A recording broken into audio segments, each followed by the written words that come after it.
विश्वासामध्ये आलेली ही मंडळी आहे. आणि तुमच्या माझ्यासारखी ही मंडळी अशा ठिकाणी राहत आहे जिथे भयंकर प्रकारची मूर्तीपूजा चालत आहे. तिकडचं जेवढं मांस आहे ते मांस एका देवीला अर्पण करून मग त्या अर्पण केलेल्या मांसाचे 3 वाटे केले जातात. पहिला वाटा ज्यांनी ते अर्पण आणलेलं आहे त्यांना दिला जात. दुसरा वाटा पहिला वाटा ते त्या देवीला देत असत, पूर्णपणे त्याचं अर्पण करत असत. दुसरा वाटा ज्यांनी ते अर्पण आणलेलं आहे त्यांच्या घराण्यासाठी, त्यांच्या घराला देत असत. आणि जो तिसरा वाटा असे तो त्या मूर्तीचा पुजारी किंवा मूर्तीचा जो याजक आहे त्याला दिला जात असे. आणि एवढे सगळं जे अर्पण आलेलं मांस आहे तो एकटा पुजारी किंवा त्याचं घराणं खाऊ शकत नाही, संपवू शकत नाही. म्हणून मग ते काय केलं जात, ते उरलेलं मांस बाजारात विकण्यासाठी मूर्तीमध्ये जी उपहारगृह होती, आपल्या भाषेमध्ये आपण त्याला हॉटेल्स म्हणतो, अशा हॉटेलमध्ये ते कमी दरामध्ये आणि काही बाजारामध्ये विकलं जात असत. किंबहुना काही अभ्यासकांचं असं म्हणणं आहे की संपूर्ण करिंथ या शहरामध्ये अशाच प्रकारचं मांस विकलं जात असे जे पहिल्याने देवीला अर्पण केलेलं असे. मग स्वाभाविकरित्या तिकडे राहणाऱ्या नवीन विश्वासणाऱ्यांना, ख्रिस्तामध्ये विश्वास ठेवलेला आहे, ज्यांचा बाप्तिस्मा झालेला आहे, ज्यांना देवाचा पवित्र आत्मा मिळालेला आहे, त्यांच्या अंतःकरणाला ही टोचणी लागत आहे की आता हा मूर्तीला दाखवलेलं नैवेद्य, मग ते कुठलंही शाकाहारी असो किंवा कुठलंही मांस असो, ते आम्ही खावं की नाही. आणि ह्याची सुरुवात करत असतानाच पौल त्यांना काय सांगतो की तुम्हाला आणि मला ह्या संबंधाने ज्ञान आहे, ह्या संबंधाने आपल्याला माहिती आहे. पण माहिती असणं एवढंच पुरेसं आहे का प्रियांनो? आपण काल काय पाहिलं, ज्ञान फुगवतं पण प्रीती काय करते, प्रीती वृद्धी करते. मला ज्ञान आहे म्हणून मी माझ्या ज्ञानानेच चालणार असं नाही. माझ्यामध्ये ती प्रीती असली पाहिजे, तो कळवळा असला पाहिजे की माझ्या बंधू भगिनींना मी अडखळण होणार नाही, त्यांची वृद्धी झाली पाहिजे. म्हणून वचनामध्ये लिहिलंय, ज्ञान फुगवतं पण प्रीती वृद्धी करते. आपल्याला त्या ज्ञानाबरोबर प्रीतीने त्यांच्याशी प्रीतीने राहून सहनशीलतेने, सहिष्णुतेने आपल्याला हा प्रश्न हाताळायचा. मग नंतर पौल जेव्हा मूळ प्रश्नाजवळ जात आहे तेव्हा पहिल्याने त्यांना सांगत आहे की मूर्ती म्हणजे काय है ना. काल आपण अभ्यास केला, मला कुणीतरी थोडक्यात सांगेल का मूर्ती म्हणजे काय? पेगन आयडॉल, मूर्ती म्हणजे काय? आणि मूर्तीपूजेचा देवाला का बरं वीट आहे? आपल्या परमेश्वराला त्याचा का वीट आहे? का ते परमेश्वराच्या दृष्टीने निषिद्ध आहे? ते काय गोड आहे, माणसाने हाताने घडवलेल्या त्या मूर्ती आहेत, निर्जीव असल्यामुळे.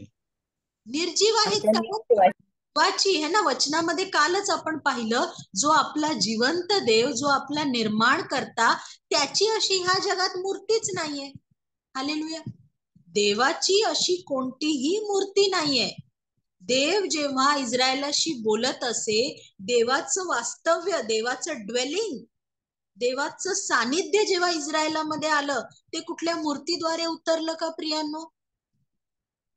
देवाने कुठली मूर्ती घडवण्यासाठी सांगितली का इस्रायलाला, नोहाला किंवा मोशेला? किंवा त्याच्यानंतर जेव्हा दाविदाचा पुत्र शल्मोनाने देवाचं मंदिर बांधलं जेव्हा नंतर जरुबाबेलाने देवाचं मंदिर बांधलं, जेव्हा प्रभू येशू ख्रिस्त या जगामध्ये आला, तेव्हा ख्रिस्ताने स्वतःची मूर्ती बनवण्यासाठी सांगितलं का आपल्या शिष्यांना? नाही. जगामध्ये देवाची अशी मूर्तीच नाही. मग लोक मूर्ती का बरं बनवतात? मग लोक देव मूर्तींना देव का बरं म्हणतात? काल आपण त्याचा अभ्यास केला. लोक मूर्ती का बरं बनवतात? रोमकरास पत्राच्या पहिल्या अध्यायामध्ये आपण त्याचा अभ्यास केला. दिसणाऱ्या गोष्टीवर समोर विश्वास. येस, ते देवाच्या गोष्टी नाकारतात. देवाचा निर्माणकर्त्याची अदलाबदल त्यांनी कशी केली? निर्मितीशी. हातांनी घडलेल्या मनुष्यांच्या, पक्षाच्या, चतुष्पाद प्राण्यांची, आकाशातील ताऱ्यांची त्यांनी मूर्ती बनवून त्यांनाच देव म्हटलं. आणि त्याविषयी यशाया संदेशामध्ये परमेश्वराने त्यांना कसं बरं ताडण केलेलं आहे. देवाने अगदी समजावून सांगितलंय ना तुम्हाला आणि मला की मूर्तीपूजा करणे हे किती अक्कल शून्य काम आहे. हेच शब्द वापरले आहेत ना की त्यांना अक्कलच नाही. त्यांच्या बुद्धीमध्ये हा प्रश्नच येत नाही की जेव्हा लोहार हाताने एखाद्या मेटल किंवा नॉन मेटल धातूची मूर्ती घडवतो तेव्हा तो लोहार सुद्धा थकतो, त्याला तहान लागते, त्याला भूक लागते. ज्या लाकडाची सुतार मूर्ती बनवतो ते लाकूड जंगलामध्ये जमिनीमधून वाढलेल्या झाडापासून जे जून झालेलं लाकूड असतं ते तो कापून आणतो. त्याच्यापैकी काही लाकडाचा तो जेवणासाठी वापर करतो, काही लाकूड जाळून शेकोटी करून स्वतःला ऊब घेतो आणि त्याच्यापैकी काही लाकडाची तो स्वतःच्या हाताने मूर्ती घडतो आणि मग त्या मूर्तीला काय म्हणतो, मग त्या मूर्तीला प्रार्थना करतो की माझं तारण कर, मला वाचव. त्यानेच त्याच्या हाताने मूर्तीचे डोळे, मूर्तीचे कान, मूर्तीचे हृदय बनवलेलं आहे. पण ते मूर्तीचे डोळे, मूर्तीचे कान, मूर्तीचे हात पाय, मूर्तीचं हृदय कसं आहे? काय अभ्यास केला काल आपण? निर्जीव आहे. निर्जीव आहे. हालेलुया, निर्जीव आहे. आणि देव कसा आहे? देव कसा आहे? जिवंत देव. जिवंत देव आहे. जिवंत देव आहे तुमचा माझा. हालेलुया. काल आज युगानुयुग सारखाच आहे. हालेलुया. तो जिवंत आहे. आपण जिवंत देवाची उपासना करतो. तो जिवंत आहे म्हणूनच तो आपली प्रार्थना ऐकतो ना प्रियांनो. तो जिवंत आहे म्हणून त्याचे डोळे आपल्याकडे लागलेले असतात, त्याचे कान आपल्या प्रार्थनेकडे लागलेले असतात, त्याचा बाहू उभारलेला असतो. उभारलेल्या बाहूने तो काय करतो? तुमचा माझा उद्धार करतो. त्याच्या हृदयाला तुमचा माझा कळवळा येतो, आपल्यावर तो दया करतो. असा आपला जिवंत देव आहे. म्हणून पौल सांगत आहे, आपण हे जाणतच आहोत, ज्यांनी जितक्यांनी विश्वास ठेवलेला आहे, जितक्यांनी प्रभूला स्वीकारलेला आहे, त्यांना प्रभूद्वारे हे प्रकट झालेलं आहे. आपण हे जाणतो की जगामध्ये अशी देवाची मूर्तीच नाही. जो कोणी देवावर प्रेम करतो त्याला त्याची ओळख देवाला झालेली असते, है ना. इर्मया संदेश त्याला परमेश्वर काय म्हणतो?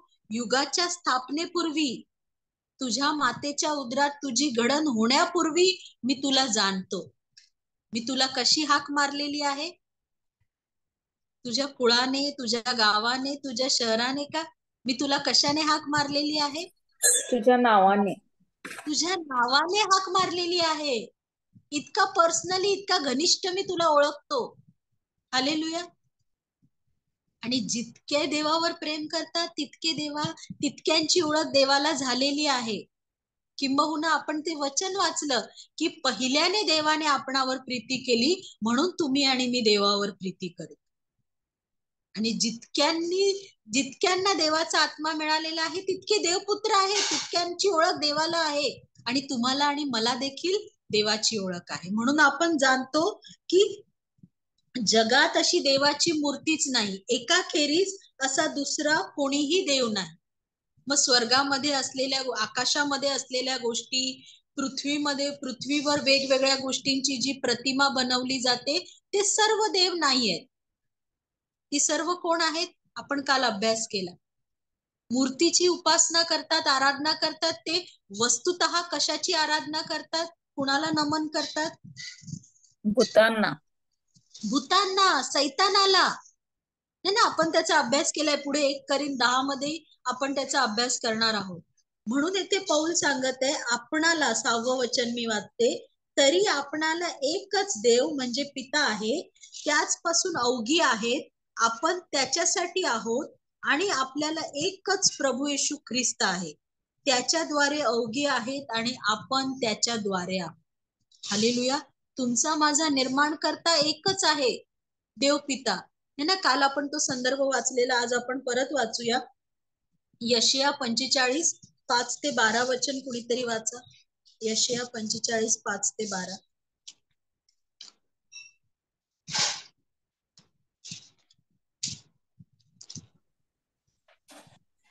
मीच परमेश्वर, अन्य कोणी नव्हे, मज वेगळा देव नाही.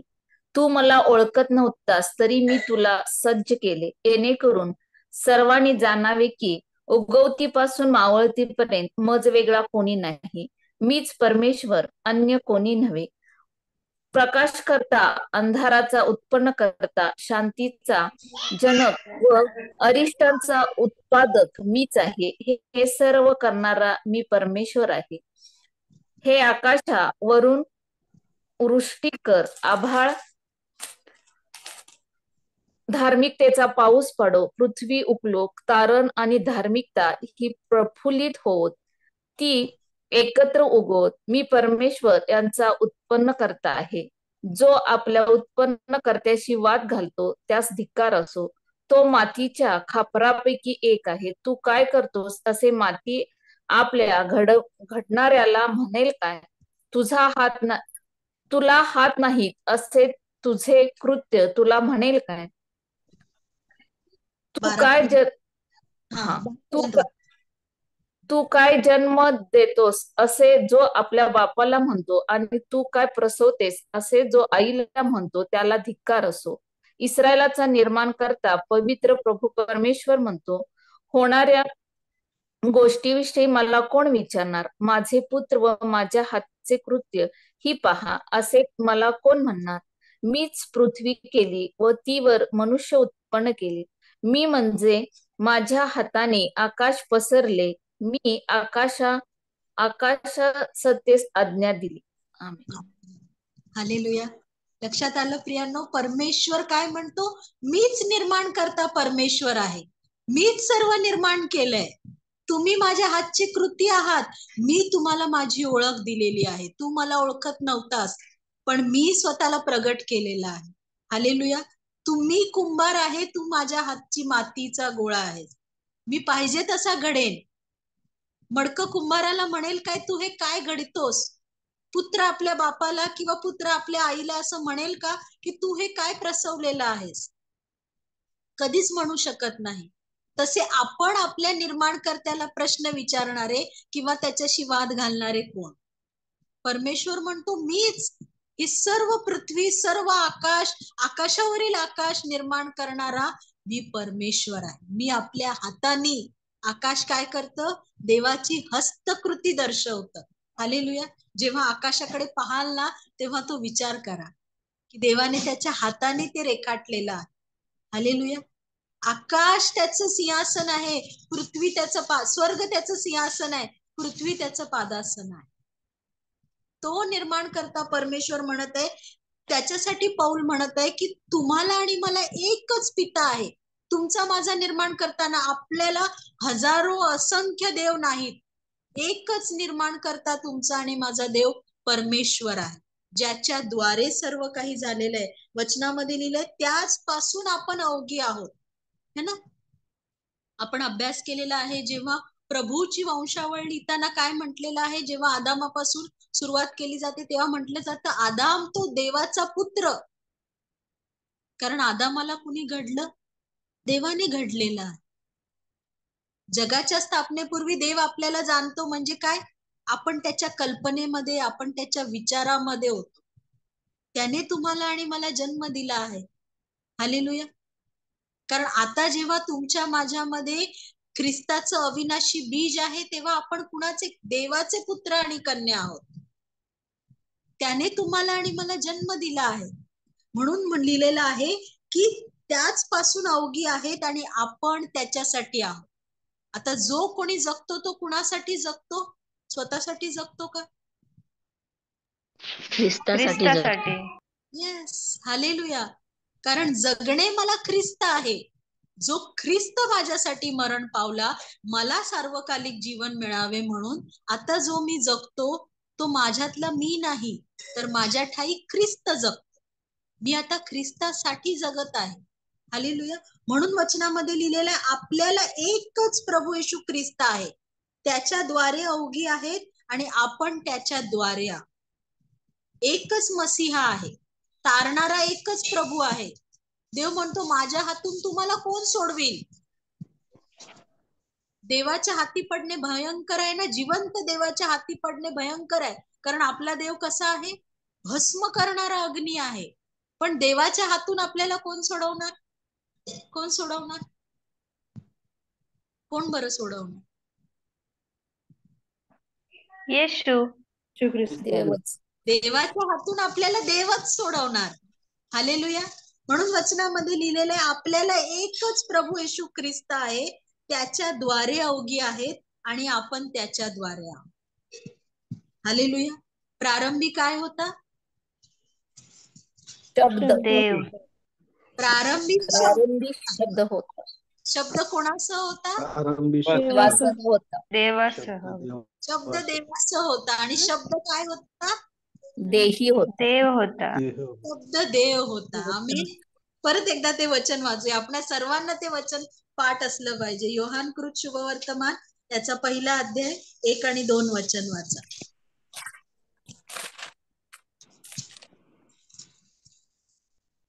1 ते 3 वाचा. प्रारंभी शब्द होता आणि शब्द देवासह होता आणि शब्द देव होता. तोच प्रारंभी देवासह होता. सर्व काही त्याच्याद्वारे झाले आणि जे काही झाले ते त्याच्या वाचून झाले नाही. वचनामध्ये काय लिहिलंय? प्रारंभी शब्द होता, शब्द देवासह होता आणि शब्द देव होता. हालेलुया. तोच प्रारंभी देवासह होता, त्याच्याद्वारे. तो शब्द कोण? तुमचा माझा प्रभू येशू ख्रिस्त, तुमचा माझा तारणारा देव. त्याच्याद्वारे सर्व झाले आणि झाले असे काहीच त्याच्या वाचून नाही, असं काहीच अस्तित्वात आलेलं नाही. त्याच्या वाचून नाही, ख्रिस्ताशिवाय असं काहीच अस्तित्वात आलेलं नाही. हालेलुया. कलसेकर पत्र याचा 1 अध्याय 16 वचन वाचा. कलसे 1:16 काय लिहिलंय?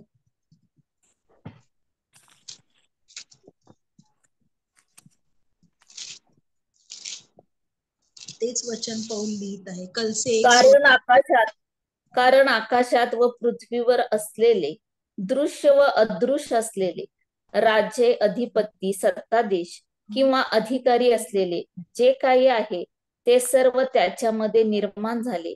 सर्व काही त्याच्याद्वारे व त्याच्यासाठी निर्माण झाले आहे. 17 वचन पण वाचा. तो सर्वांचा पूर्वीचा आहे व त्याच्यामध्ये सर्व काही अस्तित्वात आहे.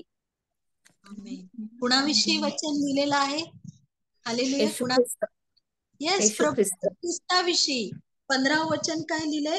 तो अदृश्य देवाची प्रतिमा आहे, तो सर्व उत्पत्ती ज्येष्ठ आहे. प्रारंभी देवासह शब्द होता, शब्द देव होता आणि प्रारंभी तोच देवासह होता. तोच तुमचा माझा तारणारा प्रभू येशू ख्रिस्त. कारण आकाशात पृथ्वीवर असलेले दृश्य व अदृश्य असलेले, म्हणजे जे दिसतं डोळ्यांना व जे डोळ्यांना दिसत नाही, राजे, अधिपती, सत्ताधीश किंवा अधिकारी असलेले, ते सर्व त्याच्यामध्ये उत्पन्न झाले. सर्व त्याच्याद्वारे व त्याच्यासाठी उत्पन्न झाले. तो सर्वांच्या पूर्वीचा आहे आणि त्याच्यामध्ये सर्व समाविष्ट आहे. म्हणून पौल इथे लिहित आहे, आपल्याला एकच प्रभू येशू ख्रिस्त आहे, त्याच्याद्वारे अवघी आहेत आणि आपण सुद्धा त्याच्याद्वारे आहोत. ना प्रभू स्वतः काय म्हणतो? योहान कृत शुभवर्तमान याचा 17वा अध्याय 3 वचन वाचा. योहान 17:3.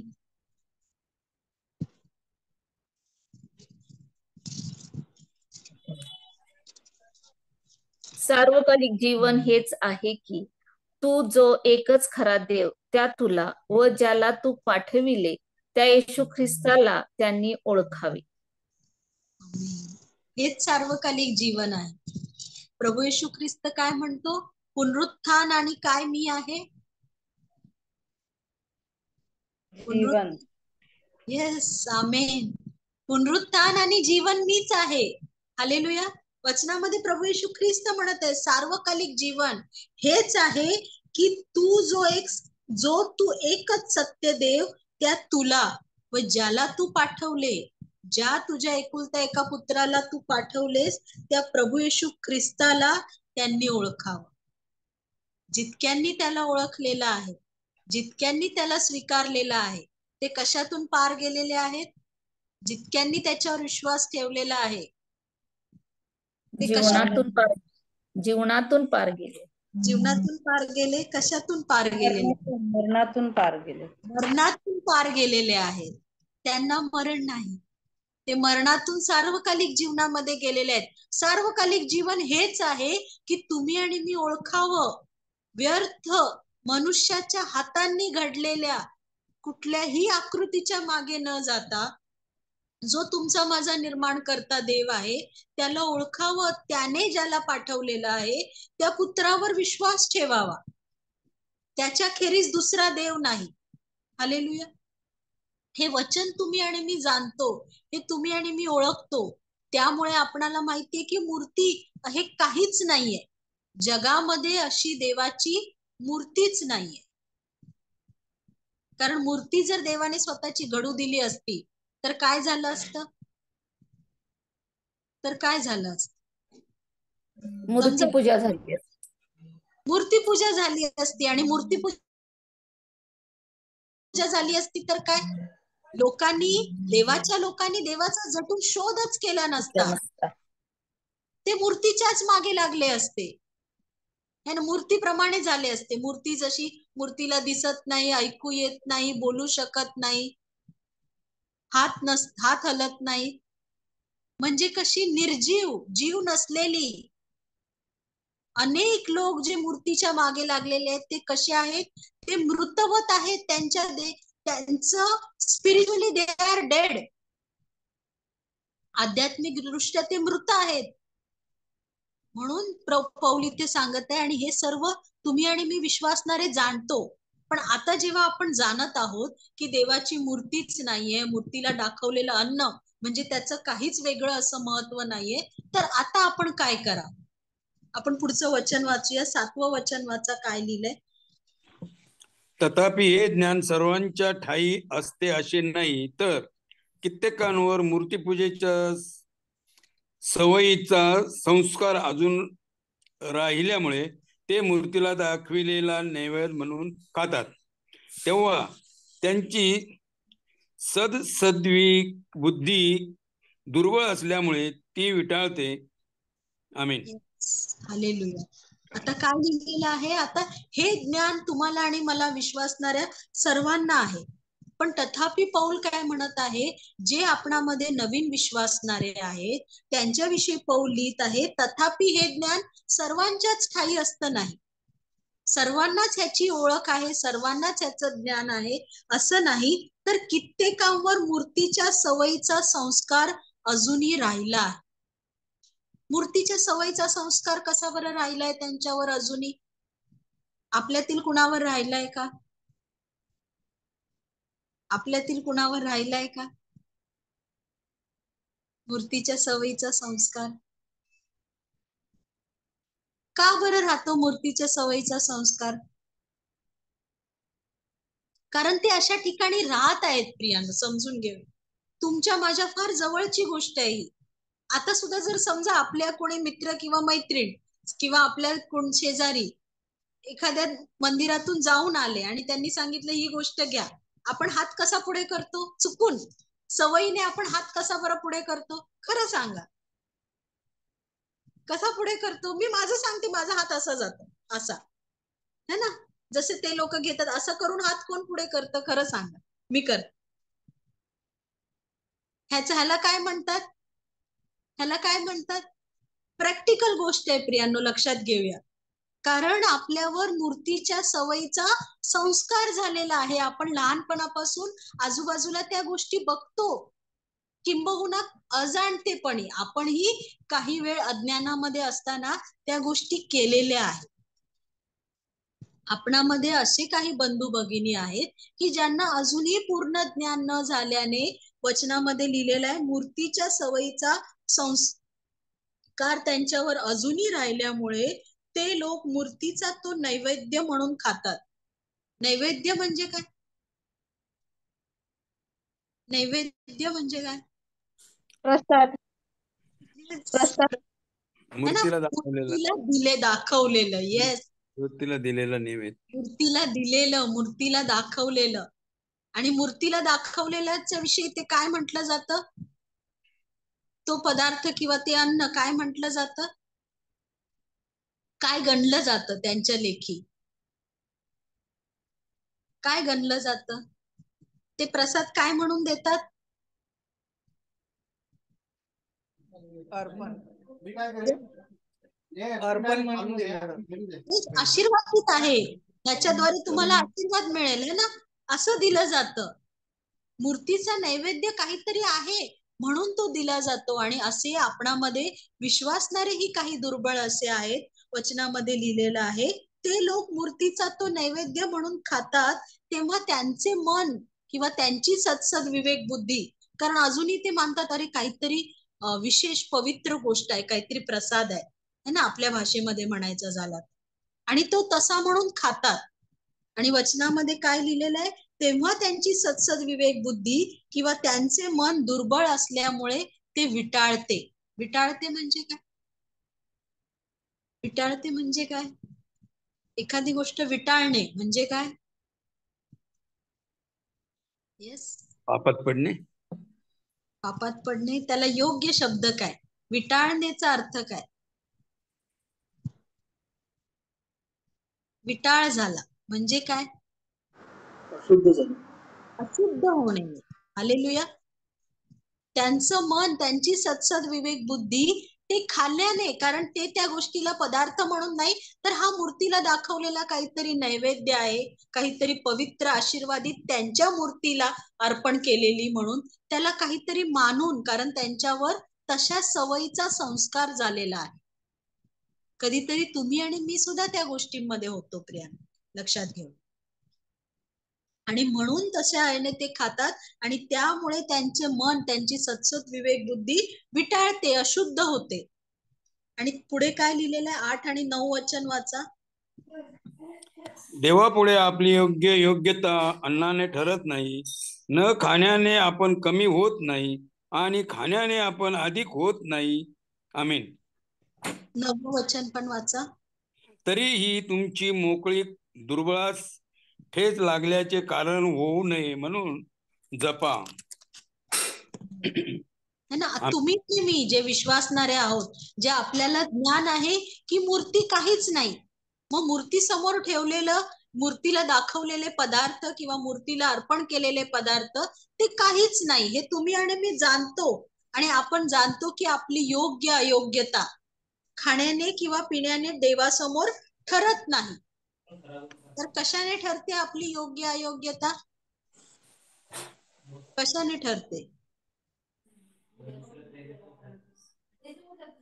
आपण जाणतो की खाण्याने किंवा पिण्याने देवासमोर आपली योग्यता किंवा अयोग्यता, देवासमोर आपण योग्य किंवा अयोग्य ठरत नाही, तर कशाने ठरतो?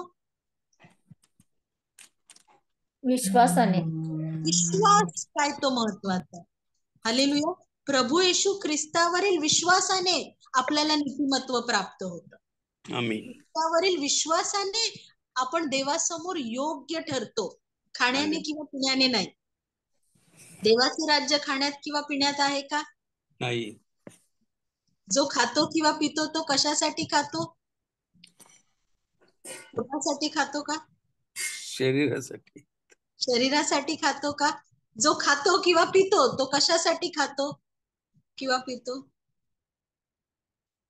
काय वचन आहे? सगळी वचन आता आपल्याला पाठ झाली पाहिजे. आपण इतके वर्ष बायबल स्टडी मध्ये बसतो म्हणून वारंवार त्याची उजळणी झाली पाहिजे. संदर्भाकडे आपण जाणार नाही. जो खातो किंवा पितो तो कशासाठी खातो? कोण सांगणार? प्रभू करता खातो. प्रभू करता, देवाच्या गौरवा करता खातो. हालेलुया. लक्षात ठेवा. म्हणून खाण्याने किंवा पिण्याने देवासमोर आपण कमी होत नाही, न खाण्याने आपण कमी होत नाही किंवा पिण्याने आपण अधिकही होत नाही. तरीही पौल म्हणत आहे आपणाला ही मोकळीक आहे, ती दुर्बळांचे अडखळण होण्याचे कारण होऊ नये म्हणून जपा. हालेलुया. 1 करिंथ आणि ह्याच अध्यायातील 6वा अध्याय 12 वचन मध्ये काय लिहिलंय वाचा. 1 करिंथ 6:12. सर्व गोष्टींची मला मोकळीक आहे, तरी सर्व गोष्टी हितकारक असतातच असे नाही. सर्व गोष्टींची मला मोकळीक आहे, तरी मी कोणत्याही गोष्टींच्या आहारी जाणार नाही. हालेलुया. पौल काय म्हणत आहे? सर्व गोष्टींची, आता ख्रिस्तामध्ये काय आहे? आपणाला सर्व गोष्टींची मोकळीक आहे. पण सर्वच गोष्टी मला हितकारक आहेत असं नाही. सर्वच गोष्टी माझी ख्रिस्तामध्ये वृद्धी करतात असं नाही. म्हणून वचनामध्ये काय लिहिलेलं आहे? सर्व गोष्टींची मला मोकळीक आहे, म्हणून मी सर्वांच्याच आहारी जाणार नाही. म्हणून वचनामध्ये पौल सांगत आहे की तरी माझी ही मोकळीक, तुमची ही मोकळीक दुर्बळांस अडखळवण्याचे कारण होणार नाही, म्हणून तुम्ही जपा. नाही, हे सेम हीच गोष्ट पौलाने रोमकरास पत्रामध्ये स्पष्ट केलेली आहे. रोमकरास पत्र याचा 15वा अध्याय 1 ते 3 वचन वाचा. रोम 15 1 ते 3 काय लिहिलंय? आपण जे सशक्त आहोत त्या आपण आपल्याच सुखाकडे न पाहता अशक्तांच्या दुर्बलतेचा भार वाहिला पाहिजे. आपणापैकी प्रत्येक जणाने शेजाऱ्यांची उन्नती होण्याकरता त्यांचे बरे करून त्यांच्या सुखाकडे पाहावे. कारण ख्रिस्तानेही स्वतःच्या सुखाकडे पाहिले नाही, तर तुझी निंदा करणाऱ्याने केलेली निंदा माझ्यावर आली, ह्या शास्त्रलेखाप्रमाणे ते झाले. आमेन. कारण ख्रिस्त सुद्धा आला तो स्वतःसाठी नाही, तो तुमच्या माझ्या पापांसाठी आला. म्हणून जे आपण ख्रिस्ताला अनुसरणारे त्यांना आपण काय करावं? आपल्याच हिताकडे पाहू नये, आपल्याच सुखाकडे पाहू नये, आपलीच वृद्धी होण्याकरता आपलंच ज्ञान पुढे रेटू नये. तर एकमेकांची, आपला जो भाऊ बहीण जो दुर्बळ आहे त्यांची वृद्धी होण्याकडे पाहावं. म्हणून जरी तुम्हाला आणि मला खाण्याची मोकळीक आहे, जरी आपण जाणतो की हा प्रसाद काहीच नाहीये, मूर्ती ही काहीच नाहीये, तरीही आपल्या खाण्याने किंवा पिण्याने आपण आपल्या दुसऱ्या बंधूला किंवा भगिनीला अडखळण होत नाहीये ना, याची काळजी घेऊ. हालेलुया. पुढच्या वचनामध्ये काय लिहिलंय? 10वं वचन वाचा. कारण सुज्ञ असा जो तुला मूर्तीच्या देवळात जेवावयास बसलेले कोणी पाहिले, तर तो दुर्बळ असल्यास मूर्तीला दाखविलेले नैवेद्य खाण्यास त्याच्या बुद्धीला चालना मिळेल ना. या आमीन. येस, कारण ज्ञानवान, ज्याला या गोष्टीचं ज्ञान आहे, असा जो तुला मूर्तींच्या देवळात जेवावयास बसलेले कोणी पाहिले, तर तो दुर्बळ असल्यास त्याच्या मनात मूर्तीचा नैवेद्य खाण्याचे धाडस करण्याचे येईल ना. लक्षात आलं प्रियांनो पौल काय सांगत आहे? पौल म्हणत आहे तुम्ही आणि मी जे विश्वासणारे, विश्वासामध्ये जे आपण प्रौढ झालेले आहोत, ज्यांना देवाच्या गोष्टीचं ज्ञान आहे, पण तरीही जसं आपल्याला कळायला पाहिजे तसं अजून कळत नाही, पण काही गोष्टींचं ख्रिस्ताद्वारे तुम्हाला मला ज्ञान आहे. मूर्ती हे काहीच नाहीये, मूर्तीला दाखवलेला नैवेद्य काहीच नाहीये, हे आपण जाणतो. म्हणून आपण एक जेवण म्हणून किंवा खाण्याची एक गोष्ट म्हणून जर ते खात आहोत, आणि तुझा एखादा दुर्बळ बंधू किंवा भगिनी तुला खाताना पाहत आहे, तर त्यांच्या मनात काय येईल? आता उदाहरण म्हणून आपल्या चर्च मधील काही वडील लोक किंवा समजा आपल्या चर्चचे पाळक, यांना जर आपण खाताना बघितलं तर आपण काय म्हणू? आपण काय बरं म्हणू? जर ते खातात म्हणजे काय? म्हणजे खाल्ल्याचं काही प्रॉब्लेम नाही, खाल्लेलं चालतं, है ना, असं होईल ना. विश्वासामध्ये आपण ज्यांना पुढारलेले पाहतो, ज्यांना देवाच्या गोष्टीविषयीचं ज्ञान आहे, ते जे गोष्ट करतात आपण त्यांना काय म्हणतो? ते योग्य करतात. लक्षात आलं प्रियांनो? ते बरोबर करतात असं आपण मानतो. म्हणून जर तुम्हाला आणि मला ज्ञान आहे आणि त्या ज्ञानाच्या योगे आपण आपल्या मनामध्ये मांडलेलं आहे की ही गोष्ट काहीच नाहीये, मूर्तीला दाखवलेली गोष्टीला काहीच अर्थ नाहीये, मी ते अन्न म्हणून खात आहे, पण ते तू खाताना, तो पदार्थ तुला खाताना तुझा कनिष्ठ बंधू किंवा भगिनी त्यांच्या पण मनात हे धाडस येईल आणि ते मूर्तीला दाखवलेल्या गोष्टी खाल्ल्या तर चालतात असं मानून जर ते खातील, ह्याचा विचार तू करत नाहीस काय? प्रेषितांच्या कृत्यामध्ये नवीन मंडळीला 4 गोष्टींविषयी प्रेषितांनी सांगितलेलं त्या तुम्ही करू नका, जे विश्वासामध्ये नवीन होते. कोणत्या बरं त्या 4 गोष्टी होत्या? कोण सांगणार? कोणत्या बरं त्या 4 गोष्टी होत्या? कुणाला आठवतात? आपण त्याचा अभ्यास केलेला आहे. सुनतेच्या प्रश्नावरून, मोशेच्या नियमशास्त्रावरून, नवीन विश्वासणारे जी परदेशी मंडळी होती त्यांना 4 गोष्टी वर्ज्य करण्यासाठी किंवा 4 गोष्टी करू नये असं याकोबाने, पेत्राने ठरवून तशी पत्रे लिहून पाठवली होती. त्या 4 गोष्टी कोणत्या, कोण सांगणार? आपण त्याचा अभ्यास केलाय. एक गोष्ट सांगतो, गळा दाबून मारलेले प्राणी. दुसरी गोष्ट आता आठवा. रक्तसेवन नाही करायचं. रक्तसेवन नाही करायचं. हालेलुया. अजून तिसरी गोष्ट आता आपण अभ्यासत आहोत. कोणती? मूर्तीला दाखवलेले नैवेद्य नाही. मूर्तीला दाखवलेले नैवेद्य. आणि चौथी गोष्ट काय आहे? खुरीबद्दल आहे वाटतं. नाही, जार कर्म, व्यभिचार है ना. आपण ते वचन वाचूया, प्रेषितांची कृत्ये याचा 15वा अध्याय 29वा वचन वाचा. प्रेषित 15:29.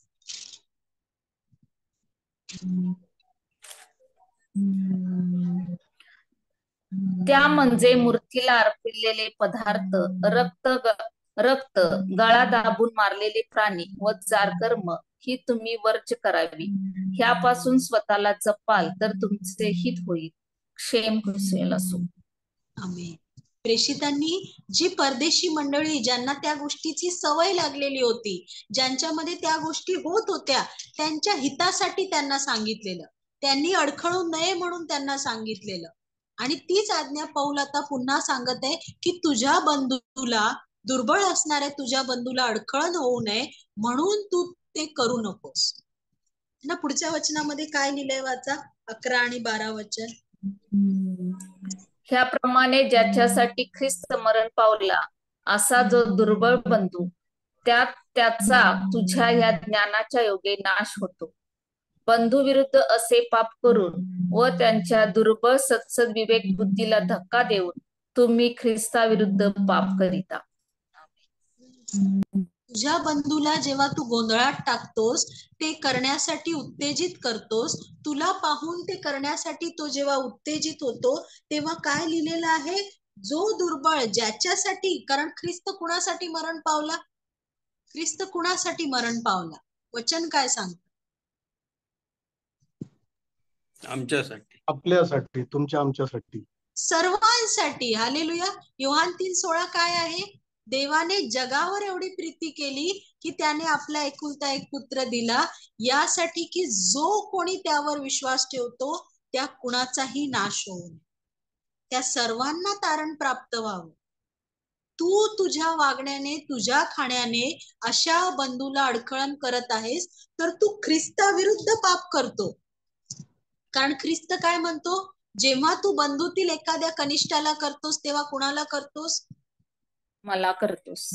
मला करतोस है ना. मत्ते 25 मध्ये आपण त्याचा अभ्यास केला. तुम्ही विचाराल, प्रभूजी मी केव्हा तुला भुकेला पाहून अन्न दिलं, केव्हा तू तानेला पाहून तुला पाणी दिलं, केव्हा तुला बंदिवासात, केव्हा तुला दवाखान्यामध्ये मी पाहायला आलो? तेव्हा प्रभू काय म्हणेल?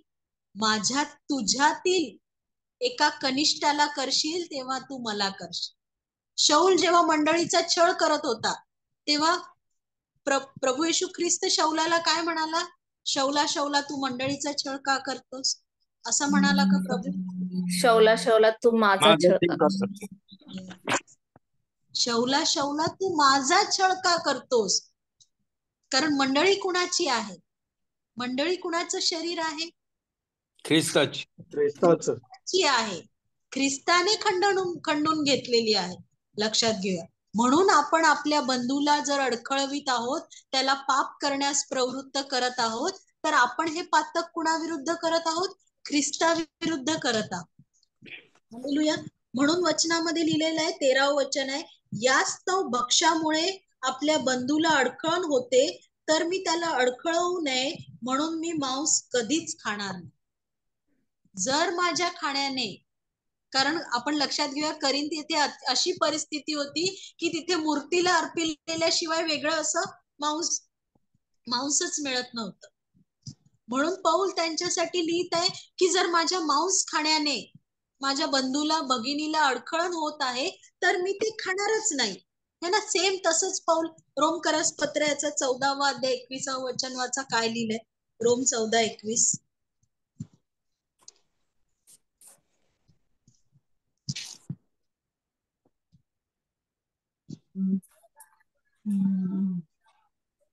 मांस न खाणे, द्राक्षरस न पिणे आणि जेणेकरून तुझा भाऊ ठेचाळतो किंवा अडखळतो अथवा अशक्त होतो ते न करणे हे चांग. ज्याच्याद्वारे वचन लिहिलेलं आहे, मांस न खाणे, द्राक्षारस न पिणे आणि जेणेकरून तुझा भाऊ ठेचाळतो किंवा अडखळतो किंवा अशक्त होतो ते न करणे चांगले. कारण तुझ्या भावाला अडखळण्यापेक्षा काय चांगलं? जर तू तुझ्या भावाला अडखळवितोस तर त्याच्यापेक्षा काय करणं चांगलं आहे? प्रभूने काय सांगितलं? भावाला अडखळविण्यापेक्षा हे करून घे स्वतःला. काय करून घ्यायला सांगितले? ते त्याच्यासाठी बरे आहे. जात्याची तळी गळ्यात बांधून त्याला खोल समुद्रात टाकून. हालेलुया. Thank you Jayashree aunty. आपण तो संदर्भ वाचूया. मत्तई 18:6 वाचा कोणीतरी. मत्तई 18:6.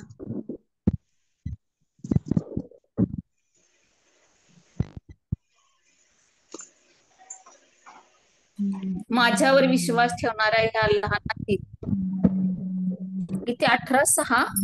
हो 18:6.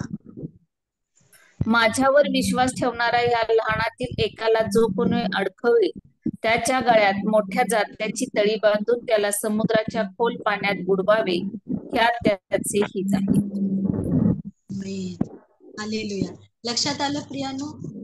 तू अडखळण तुझ्या कनिष्ठ बंधूला, विश्वासणाऱ्याला अडखळण होण्यापेक्षा तुझ्या गळ्यामध्ये जात्याची तळी बांधून तुला खोल समुद्रात सोडून द्यावे हे तुझ्या हिताचे आहे.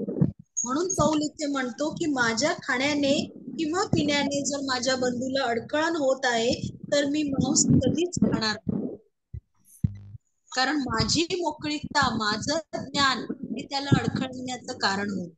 मला सर्व गोष्टींची मोकळीक आहे, पण सर्वच गोष्टी हितासाठी नाही. मला ज्ञानाने नाही तर मला प्रीतीने एकमेकांची वृद्धी करून ख्रिस्ताची मंडळी, ख्रिस्ताची वधू, देवाचं राज्य बांधायचं आहे. तो ख्रिस्ताबरोबर गोळा करत नाही, तो काय करतो? धुळून लावतो. जो ख्रिस्ताला अनुकूल नाही तो देवाला प्रतिकूल आहे. प्रिया लक्षात घ्या.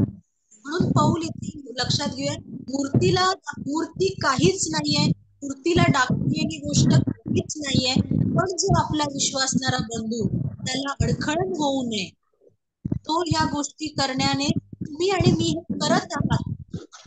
आपल्याला ह्या गोष्टीचं ज्ञान आहे म्हणून आपण करत आहोत, पण आपल्या ह्या करण्याने बंधू अडखळला जाऊन तो ह्या पापामध्ये पडू नये यासाठी आपण हे न केलेलं चांगलं. हालेलुया. आज आपण इथे थांबूया. इथून पुढची वेळ लक्ष.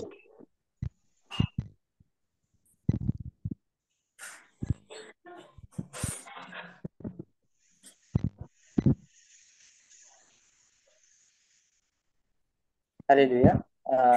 मला वाटतं श्रुतिकाचा नेटवर्क इश्यू आहे, तर आपण प्रभूने शिकवलेली प्रार्थना आणि या रात्री गीताद्वारे प्रार्थनेची समाप्ती करूया. आपण सर्वजण आपले माईक अनम्यूट करूया आणि प्रभूने शिकवलेली प्रार्थना. तुझे नाव पवित्र मानले जा, तुझे राज्य येवो, जसे स्वर्गात तसे पृथ्वीवर येईल. तुझ्या इच्छेप्रमाणे हो. आमची रोजची भाकर आज आम्हाला दे, आणि जसे आम्ही आमच्या ऋणास सोडतो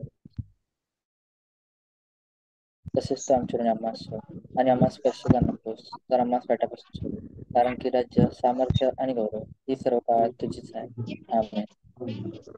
या रात्री ईश्वरा तू मजला सामान आयुष्यभर राखीता, पत्रावा प्रतिपान.